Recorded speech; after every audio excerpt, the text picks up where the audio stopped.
Hi, I'm Joanne Simpson. I'm Richard Honeck, and we are the directors of Brooke Valley Bassoon Days. So everyone is welcome to Brooke Valley Bassoon Days, which is a bassoon retreat that takes place in the countryside, just outside the capital city of Canada, which is Ottawa. And this is our 12th year. So in our first year of Brooke Valley Bassoon Days, it was just myself and my co-director, Richard Honeck. And there were only 15 of us bassoonists that met in that first year. Since then, we have grown. So we have as many as 55 bassoonists joining us this year. And included in those numbers are some of the finest players, finest bassoonists, professional working bassoonists in Canada. So we do have this tradition of people coming, and not necessarily for the full week, but as their schedule permits. Again, they're here offering their input and sort of just part of the atmosphere of nurturing these younger, less experienced players who need to see that, here's a person doing something I can perceive myself doing. It can be an aspiration for me.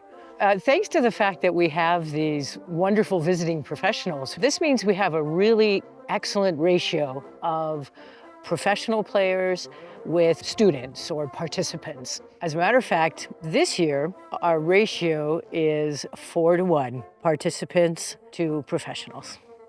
There are activities that start basically before breakfast with people going for a walk. Not long after, then we have warm-up. Warm-up is getting in touch with the fundamentals of playing so that you can go into your day knowing that you're pursuing a very relaxed, effective, well-supported way of playing a bassoon.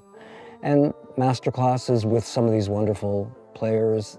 The other things that happen here that are very special is chamber group. That gives a chance for players who've never worked together in a small setting to collaborate. The fun part of Brooke Valley Bassoon Days takes place later in the day with what we call the racket.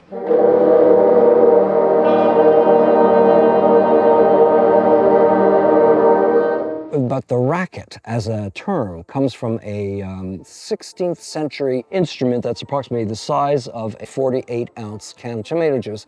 And it has all the piping inside, and it sounds like a contrabassoon, which, of course, as we know, a contrabassoon is 16 feet long. So getting that all squashed in there seemed like the perfect name to assign to a group of bassoon players. So we're not a murder of bassoons, we're not a pod of bassoons, we're a racket of bassoons. And that's always a feature. It's fun, it's also, everybody's together.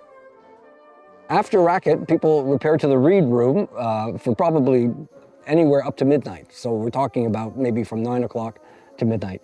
And that's the location where Jim Ewan of Skookum Reeds from Winnipeg, Manitoba, sets out all his equipment. Students who've never learned to make reeds, they sit down with Joanne, and she takes them through the process very methodically of how to build a reed. And Jim and the rest of us will happily take people through the stage of, well, how do you then adjust a reed?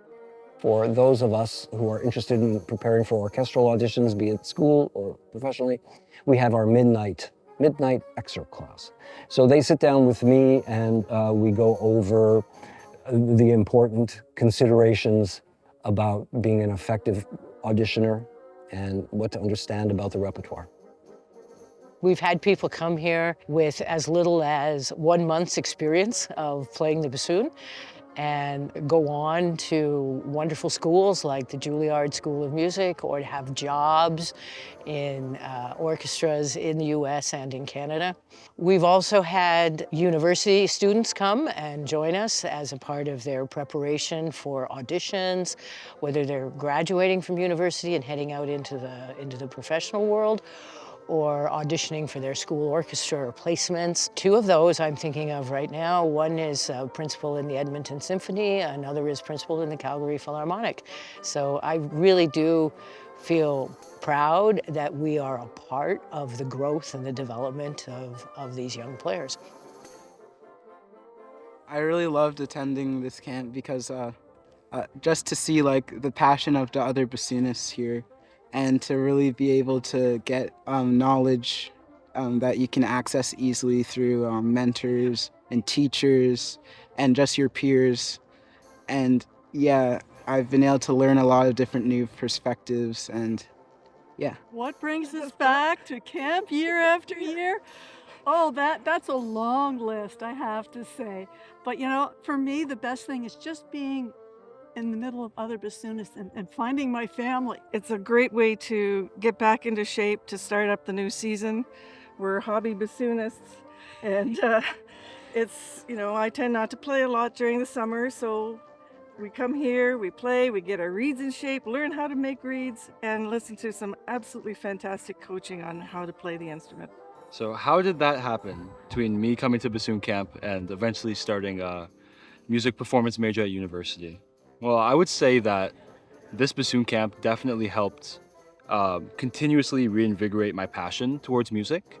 Having the access to a plethora of bassoonists of different experience, age range, and just general ideologies in terms of what they like to do in terms of reed making and playing has definitely allowed me to open up my experiences and knowledge in general to help gain as much insight as possible to help me further the career I want to pursue. Ben, le fait que j'étais le plus jeune des bassonistes faisait que je pense que les autres m'aidaient plus. Puis comme quand je faisais des erreurs, ils m'aidaient plus à me corriger que si j'aurais 69 ans. Well, if you're one of those people for whom the bassoon is a passion of yours, be it because you love to play the bassoon or you're pursuing a career, you should definitely consider joining us next August here in beautiful Perth on Lake Aughie. And for more details and to register, just visit our website, brookvalleybassoondays.ca.